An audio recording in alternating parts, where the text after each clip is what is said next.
We just wanted to remind you where to seek safe shelter in your home. In the interior-most room, putting as many walls between you and the outside as possible. That is exactly what one Murray County couple did. Stephen Boissy has more on that.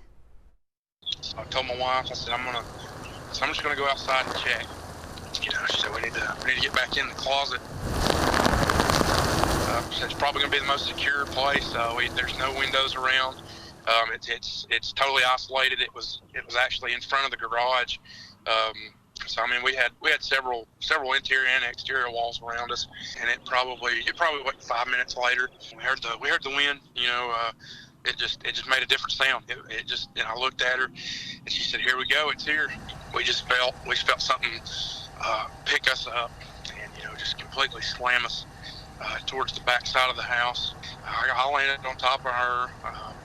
We checked to make sure everything was all right. Thank God, he had his hand over us, because the part of the house that we were in at the time last night was the only part of the house that still had a roof on it. Their house was totally destroyed, but because they were in the center of the house in that interior closet, that was the only thing that survived from their home. Most of us woke up this morning to a long, soggy commute. We barely made it out. But Charles Sims and Keisha Pearson woke up to a tree falling on their home, causing the drywall and lumber from the roof to fall in on top of them. I was asleep. I didn't even hear it. It just came crashing down. It was falling in on me.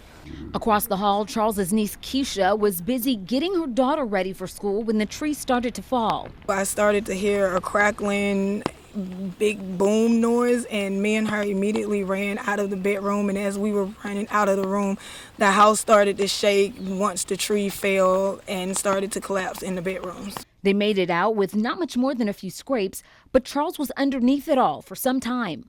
Just totally frightened and shaken up. Took him a minute to gain composure to get up to come out of the room to actually know what had actually happened.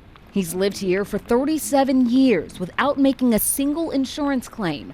Today, he made his first. Now he's waiting for adjusters.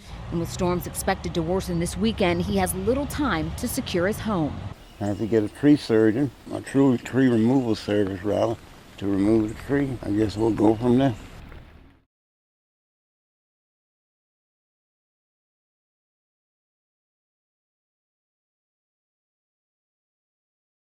The snow has moved out here in Blairsville. We're just outside of downtown Blairsville. Right now I'm standing in ankle deep worth of snow, and it's completely different from when we got here at 8 o'clock this morning when there was a light dusting. We saw the flurries coming as we were going through the Union County mountains to get here. If you fast forward a couple of hours in the morning, that's when the snow really started to pack up, and it started to pack up pretty quickly. The roads started to pack up with snow, and snow was on the roads and the bridges, also in the grassy areas. But that didn't stop a lot of people from coming out. Drivers were taking their time. We didn't see any big problems throughout the day, but we did notice snow plows moving in and out of town throughout the morning, trying to clear as much of the snow off of the roads as possible. But it was pretty hard because that snow was coming in waves, and it was coming hard most of the morning.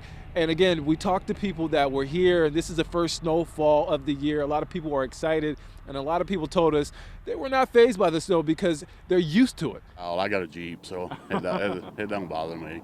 Are you taking your time out there on the roads? Yeah, it's got a lot of ice under it, and then it's snow on top. So. And when we got here, we were expecting anywhere between 2 to 4 inches. We spoke with a county commissioner, and he told us that in certain parts of the county, he counted 5 inches. Other parts were as high as 6.5 inches. And there's no timetable for when this stuff will move out. But again, people here are looking forward to enjoying this snow that has fallen on the ground here in Blairsville. It's amazing that no one was hurt from looking at this damage. Behind me is a car, and a lady who lives a houses down told me that there was a woman sitting in this car with her baby in the back seat.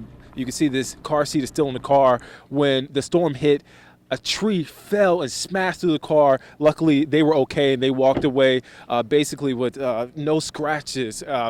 Beside me, where this home is, where they lived, there's a U-Haul where they are taking out throughout the morning their valuables, TVs, furnitures, different things they have inside the home to salvage what they can. Their neighbors have multiple trees down. Their barn in the backyard is damaged. Also, there is damage to the home behind it. And we talked to them and they told us what they heard, what they saw, and what they experienced moments as that storm hit. We heard the loudest boom, and then he was yelling, "Get the kids," and our ears kind of stopped up. So we never expected to walk out to this. And again, it's amazing what this storm left behind. The roots pulled from the ground of a lot of trees here in this area. And speaking with some of the people here in the neighborhood, they told me that once it dries up, they're really going to start to assess the damage, clear some of these trees out, and start to figure out what's next.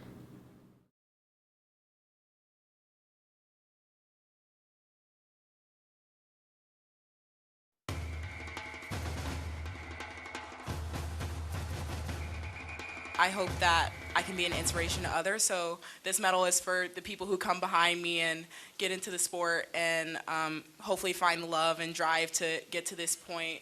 This point is Simone Manuel's history-making gold medal last night in Rio in the women's 100-meter freestyle. Not only did she set new American and Olympic records in the event, Manuel is the first African-American woman to win a gold medal in an individual swimming event for the United States. But for too many children in minority communities, swimming pools are not a land of dreams. 11 Alive's John Chiric explains how some former Olympians are trying to change all of that. If you're going to learn how to swim, why not from the best? Earlier this summer, USA Swimming and Olympic swimmers joined forces to help teach children how to swim in one of Atlanta's poorer communities at the Andrew Young YMCA. I think swim lessons are so important because at the age of 5, I almost drowned. I don't want to see any parent go through what my mom had to go through, although it ended well. You heard him right. Cullen Jones almost drowned at a swim park. His father had turned his head just for a second to hand off an inner tube. Swim lessons save lives. It's very simple. We found the cure to drowning, and it's swim lessons. Gold medalist Rowdy Gaines says the numbers are staggering in poor and minority communities. 70% of African Americans don't know how to swim, 60% for Hispanics. In Georgia alone, we're surrounded by water. Water is part of the fabric of this community, and it's the third leading state in drownings all across the country. Andrew Young believes Atlanta can do better. It should not take a toll in Atlanta because we have some of the best swimming pools of any city in the country, but they're not utilized as much as they should be. Georgia Bulldog Maritza McClendon, the first African-American woman to make the U.S. Olympic swim team, hopes she is looking at the future of her sport right here in the pools of Atlanta. I'm proud to be the first, but I definitely don't want to be the last. But as long as we keep pushing it, we'll reach more. These Olympic swimmers will go kicking and stroking before they let another member of their community needlessly drown. John Chiric, 11 Alive News. What an important story and so very important. I can't swim either. Isn't that terrible? That's surprising. Yep. It is the most ambitious project GDOT has taken on in decades, adding express lanes to the top-end perimeter. But the scope, the size, and how long it'll take are just a few things leaving people living in the affected communities worried. Crash Clark takes a closer look at the project and the concerns. Elevated express lanes already in use in Cobb County, but on 285, they'll be on both sides of the freeway, stretching from Paces Ferry in Cobb County all the way to Henderson Road in DeKalb, along with a section of State Road 400. When I bought my house 20 some odd years ago, obviously 285 was there. I really didn't think there was space for them to widen it, and even worse, they're going to go up. It's not just express lanes here, we're going up. Talk about that. Sure. I wish we could keep everything at grade, but in this corridor is so highly developed. There's commercial, residential on both north and south side of 285. We really have to go elevated. GDOT says the project promises to cut 6,000 hours each day of wasted time in traffic for drivers.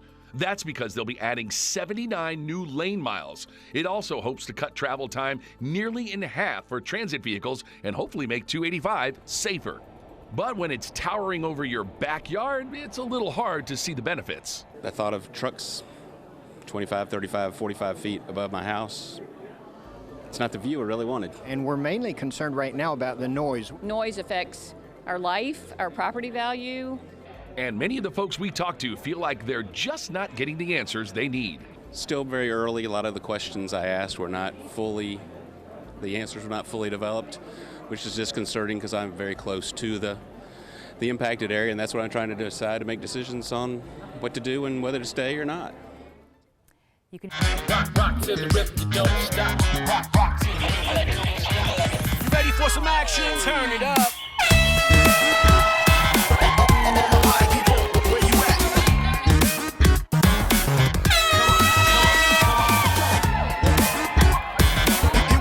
You gotta be honest, do you like this more than the regular race in July?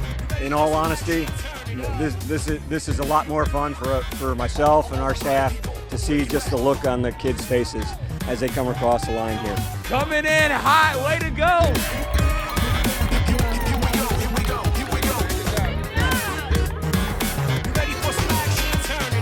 It was hard. Like, I thought it was mainly flat, but there were a couple hills in there that threw me off. Bring the funk back. I always try to come out here and do my best at everything I do, and got a good turnout. Come on, ladies and gentlemen, the more that we cheer, the louder we get, the faster they run. Come on, girl, you got this. The man, the myth, the legend. Because I wanted to finish strong, and I wanted to finish walking. If it wasn't for my hard work, I wouldn't be walking right now. It's important. We have to keep the kids active, make sure we're taking care of our health, because as we get older, sometimes we kind of let those things slip. But if they start young and they're excited about it and passionate about it, then they'll carry it on through the rest of their lives. No better time than to get them started off the couch, moving, running and walking, moving forward at the age of 7 all the way up to 14. There we go. Excellent job. Ready for some action? Turn it up.